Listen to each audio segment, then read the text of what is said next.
बिस्मिल्लाहिर्रहमानिर्रहीम। अस्सलाम वालेकुम। इस वीडियो में हम वेरिएबल्स एंड फंक्शंस के बारे में सीखते हैं और यहाँ पे हम इसको स्क्रिप्ट को नाम देते हैं वेरिएबल फंक्शन और इस पे डबल क्लिक करते हैं, मोनोडेवलप पे ओपन हो जाएगी। और अब हम देखते हैं जी कि वेरिएबल्स क्या चीज़ें हैं और फंक्शंस क्या चीज़ है। तो यहाँ पे सबसे पहले आप देखिए कि ये डिफ़ॉल्ट फंक्शंस हैं। एक्चुअली इनको मैं डिलीट कर देता हूँ। और वेरिएबल्स जो होते हैं वो एक, आप यूँ समझ लें कि एक बॉक्स है, एक कंटेनर है जिसके अंदर हम किसी भी वैल्यू को सेव कर सकते हैं और फिर उस वैल्यू को हम फंक्शंस के अंदर यूज़ कर सकते हैं या स्टेटमेंट्स के अंदर यूज़ कर सकते हैं। तो यहाँ पे फॉर एग्जांपल हम कोई वेरिएबल बनाना चाहते हैं, तो वेरिएबल्स बनाने के लिए लेट्स सपोज हम एक इंटीजर वेरिएबल बनाना चाहते हैं, तो हम इंट नाम देंगे, इंट, और फिर उसको कोई भी नाम जो है वो असाइन कर सकते हैं, फॉर एग्जांपल माई इंट। तो अब ये एक वेरिएबल हमने असाइन कर दिया जो कि एक इंटीजर वेरिएबल है। इस वेरिएबल को हम इनिशियल वैल्यू भी दे सकते हैं, इक्वल टू 10 या कुछ भी, जो भी आप वैल्यू देना चाहें। तो ये एक तरीका है वेरिएबल्स असाइन करने का, वेरी इजी। इसी तरह से हम बूल वेरिएबल यानी ट्रू और फॉल्स वेरिएबल भी दे सकते हैं, TF इसको नाम दे दें, कुछ भी नाम दे सकते हैं आप। इसके बाद हमारे पास डिफरेंट टाइप के गेम ऑब्जेक्ट वेरिएबल है। इसके अंदर आप कोई गेम ऑब्जेक्ट जो है उसको असाइन कर सकते हैं। इस तरह से डिफरेंट टाइप ऑफ वेरिएबल्स हैं। वेरिएबल्स जब हम ऐड करते हैं तो यहाँ पे आप देखिए कि फॉर एग्जांपल हम इस वेरिएबल को दो तरह से असाइन कर सकते हैं।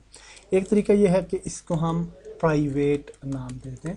अगर हम इसको प्राइवेट इंट करेंगे तो अब ये वाला वेरिएबल जो है वो विद इन द स्क्रिप्ट जो है वो एक्सेसिबल होगा। अगर हम इस वेरिएबल को पब्लिक नाम दे दें तो ये विद इन स्क्रिप्ट भी एक्सेसिबल होगा और विद इन एडिटर भी एक्सेसिबल होगा। तो अब इसको ट्राई करते हैं यहाँ पे ताकि आपको समझ में आ जाए। तो गेम ऑब्जेक्ट ऐड किया और उसके ऊपर हमने ये वेरिएबल स्क्रिप्ट ऐड की। तो अब हम देखेंगे कि सेव करते हैं और स्क्रिप्ट के अंदर अगर कोई प्रॉब्लम नहीं है, पब्लिक इंट ये वेरिएबल हमने ऐड किया। और अब हम जाते हैं यहाँ पे और होपफुली यहाँ पे हमारे पास एक फील्ड आ जानी चाहिए पब्लिक माई इंट की। और इसके अंदर आप देख सकते हैं कि आप इंटीजर यहाँ पे अपनी मर्ज़ी से दे सकते हैं, 1 दे दें, 100 दे दें, आपकी मर्ज़ी है। तो ये फ़ायदा होता है पब्लिक वेरिएबल्स का। और अगर ये प्राइवेट होगा तो फिर ये वहाँ पे एक्सेसिबल नहीं होगा। अच्छा जी, अब हम अगर ये तो आपने समझ लिया वेरिएबल्स क्या चीज़ है। वेरिएबल्स डिफरेंट किस्म के होते हैं। फॉर एग्जांपल हमारे पास इसी तरह से हम कोई गेम ऑब्जेक्ट्स हैं और उनको जो है एक्सेस करना चाहते हैं, तो हम गेम ऑब्जेक्ट और उसको कह देंगे फॉर एग्जांपल ABC। ठीक है, अब हमने पब्लिक दिया तो अब क्या होगा कि हम यहाँ पे आ सकते हैं और ये जब स्क्रिप्ट अपडेट होगी, सेव करते हैं, और ये जब अपडेट होगी तो एक फील्ड इधर हमारे पास आ जाएगी। ठीक है, ABC, और यहाँ पे आप देख सकते हैं गेम ऑब्जेक्ट की फील्ड है। तो यहाँ पे फॉर एग्जांपल हम कोई गेम ऑब्जेक्ट बना लेते हैं और क्यूब बना लिया हमने। तो इस क्यूब को अगर हम यहाँ पे आ जाएं और इसको अब हम ड्रैग ड्रॉप कर लें, लेट्स सपोज यहाँ पे, तो अब ये यहाँ पे असाइन हो चुका है, यानी हमने क्यूब को गेट कर लिया है इन दिस स्क्रिप्ट। ठीक है, तो अब हम कोई फंक्शन ऐड कर सकते हैं। फॉर एग्जांपल लेट्स सपोज कि हम जी जहाँ पे बेसिक स्टार्ट फंक्शन ऐड करते हैं, वर्ड स्टार्ट, और हम यहाँ पे कहते हैं फंक्शन हमेशा इस तरह से क्रिएट होता है, ये दो ब्रैकेट्स और फिर ये करली ब्रेसेस, और इनके अंदर आपने अपना जो है मुद्दा बयान करना है। तो यहाँ पे हम कहते हैं जी कि for example A B C यानी game object dot set active false. ठीक है, यानी ये जो गेम ऑब्जेक्ट है ये एक्टिव ना हो बल्कि डीएक्टिवेट हो जाए on the play of the game in the start. ठीक है, तो यहाँ पे हम आते हैं और अब देखिए कि हम जब प्ले करेंगे तो ये गेम ऑब्जेक्ट यहाँ से इनएक्टिव हो जाएगा और हमें कहीं भी नज़र नहीं आ रहा। तो ये तरीकाकार है, यानी पहले हमने गेम ऑब्जेक्ट असाइन किया फिर उस पर कोई फंक्शन अप्लाई कर दिया। ओके जी, now I think you can understand. अब इसको मज़ीद डिटेल में समझने के लिए हम for example void start function ही ऐड कर लेते हैं और यहाँ पे हम कहते हैं जी कि my int, for example public int my int, और इसको हम वैल्यू भी दे देते हैं इक्वल टू 10। तो यहाँ पे आते हैं और हम कहते हैं debug डॉट लॉग कंसोल में टेस्टिंग के लिए, और यहाँ पे कहते हैं माई इंट यानी वो वाला वेरिएबल जो है वो उसकी वैल्यू आ जानी चाहिए हमारे पास। तो यूनिटी में जाते हैं, प्ले करते हैं और अब हम सॉरी गेम व्यू फुल है तो इसको हम मैक्सिमाइज करते हैं, मिनिमाइज करते हैं और यहाँ पे आते हैं। और अब आप देखिए कंसोल के अंदर हमें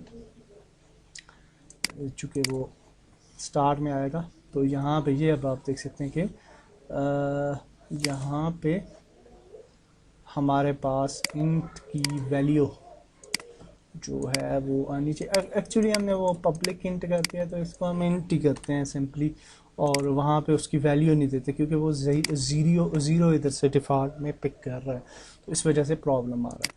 तो इस क्यूब को हम डिलीट ही कर देते हैं। गेम ऑब्जेक्ट है और गेम ऑब्जेक्ट के ऊपर हमने वेरिएबल फंक्शंस डाल दिया। और अब हम अगर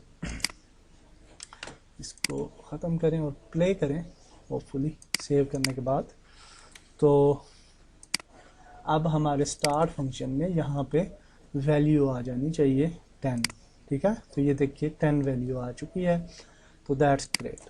अब इस तरह से आपके पास फंक्शंस को डिफ़ाइन करने के और भी मेथड्स हैं। फॉर एग्जांपल यहाँ पे आप देखिए कि हम इस इंटीजर को माई इंट इक्वल टू 10 है, तो यहाँ पे हम अगर करें माई इंट इक्वल टू 60, तो अब क्या होगा कि ये नई वैल्यू जो है वो एक्चुअली कॉल हो जाएगी और ये वाली वैल्यू जो है वो पीछे रह जाएगी।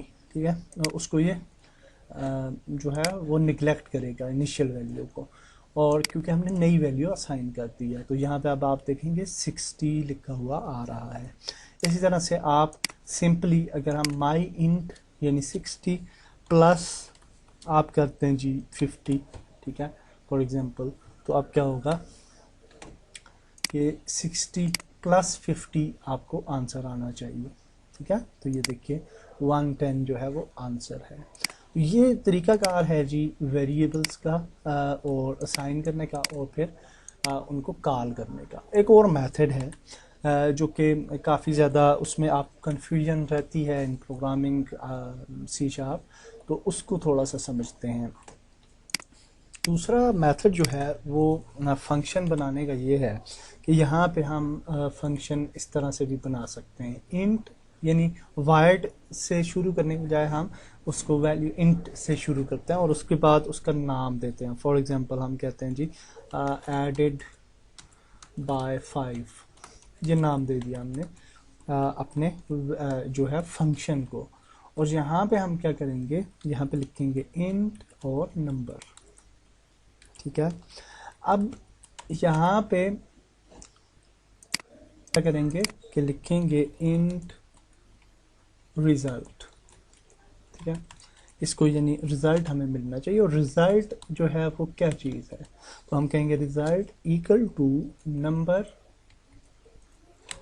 प्लस 5। ठीक है, तो इसको अभी हम समझते हैं। और लास्ट में हम लिखेंगे रिटर्न रिजल्ट।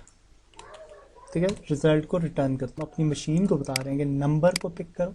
अब इसको नंबर हमें नहीं पता कि इसको ये नहीं पता फंक्शन को नंबर को किधर से गेट करना है, तो हम यहाँ पे कहते हैं wide start in start function. हम उस नंबर को इनिशियलाइज करने के लिए यहाँ पे बोलते हैं माई इंट कहते हैं एडिड बाय 5 ये फंक्शन, और फिर ये ब्रैकेट्स डालेंगे और यहाँ पे लिखेंगे माई इंट। अब ये वाला जो नंबर है इसको ये होपफुली पिक करेगा और हमें रिज़ल्ट जो है वो रिटर्न करेगा +5 ऐड करके, यानी 10 + 5 15। तो इसका आंसर जो है वो 15 आना चाहिए। तो लेट्स सी, यहाँ पे आते हैं हम और प्ले करते हैं गेम, और कोई रिजल्ट नहीं आया क्योंकि हमने .log यहाँ पे कॉल नहीं किया। तो हम यहाँ पे कहते हैं डिबग, क्योंकि डिबग में देखने के लिए हमें डेफिनेटली debug.log को तो इंटर करना ही करना है, और यहाँ पे हम कह देंगे माई इंट। तो अब माई इंट का रिजल्ट जो है वो क्या आएगा 15, ठीक है।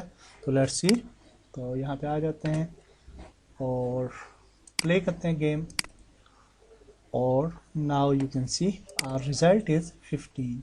ये दूसरा प्रोसेस होता है, मेथड है वेरिएबल्स ऐड करने का। होपफुली ये वीडियो आपके लिए यूज़फुल रही होगी। नेक्स्ट वीडियो में कुछ नया सीखते हैं। अल्लाह हाफिज़।